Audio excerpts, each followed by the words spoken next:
all right. This is the boy from Bethel AME Baptist Church somewhere, whatever. You know what I'm saying? Like, you hear it as soon as it come in with them church influences, them backgrounds that he gives. I feel like this is like, you know, praise and worship after the benevolence offering. Yes, y'all, I go to church, yes. But or the building fund.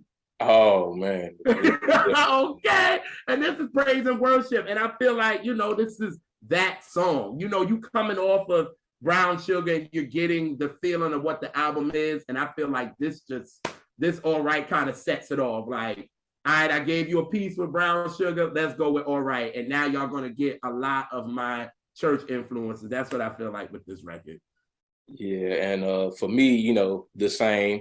And of course, you know, I came up through a church. So seeing him being able to intertwine those worlds, I'm pretty much all like R&B, oldies, church, hip hop, and you combine all that's all like that's what I came up on. So another reason why I was able to gravitate towards him because he could blend those feelings and being. I mean, honestly, I had this conversation with a friend of mine, but growing up in the church and just being experienced, getting those that sauce that you get from church is a cheat code because you can't.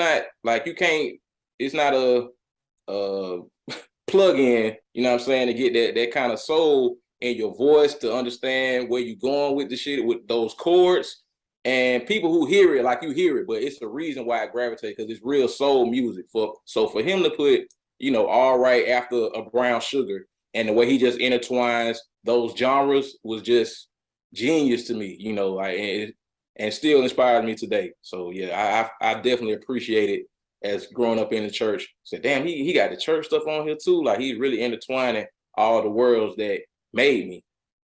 Talk your shit, B, because you see what he said since he was like, if you in church, you got to know that sauce. Like he was talking his shit for real because some of these people try to have sauce and they don't. Well, but I'm gonna tell you why church voices are the way they are. Wow. Because you are singing about something that means so much to you personally. You're talking about your spirit. You're talking about where you think your soul is going to end up, and you're passionate about it. So you're gonna sing it with a conviction that you just can't sing about anything else. And look, and I'm not a religious person, and I don't particularly classify myself as Christian anymore. However, like if you're singing about that, and when I still hear it, I still feel something because they're singing what they're singing, they mean it. Man, that is so. Oh my God, that's the cheat code, as you said. Like you have that conviction about it. Yeah. So you want to sing from a place that you might not even know that you had. When you hear church singing, communion, I'm sure they surprise them sometimes of the places they go. Like, where did that come from? Exactly. When you had that conviction about whatever it may be, like you're gonna. And I can speak for, you know, when I first decided I was gonna be, because I have a whole other history about me coming into the music industry and stuff. We might not have enough time for all that. But when I decided I was going to be Trenton, I was messing around with songs and I had a song. It was cool. Like I'm still, you know, getting my chops together and shit. And my cousin heard it. Shout out to my cousin Frankie. My cousin Frankie heard the song. I'm thinking, okay, this song cool. Like, okay, yeah. My cousin Doug played it for him. And he was like, yeah, I mean, it's cool, but it didn't really feel like you meant it.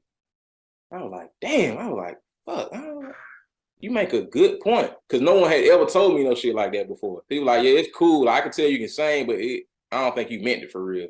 And from that day forward, I assure you, I'm like, if I don't feel it, if I don't have that conviction, I'm not going to like put it out. I'm not going to put any extra energy in it because the feeling to me, I'm not looking for perfection. You know what I'm saying? I want to be able to feel something. So when I go to a studio, and that's why, honestly, this is why I record myself because I don't use auto-tune or anything. So it's like you can't even go into a studio without them wanting to throw auto-tune on your shit and make it. Yeah. I'm like, bro, I'm not looking for perfection. I'm looking for a feeling. Like that's what I'm looking for. So we might be listening to two different things, two different ways. So if you may not have heard me enunciate on the word, but you felt where I was coming from, that's more important than you knowing exactly what I said or exactly what this caters to. Is providing that feeling. Yeah. Communion Saturday. Y'all better go off. Like, for real, like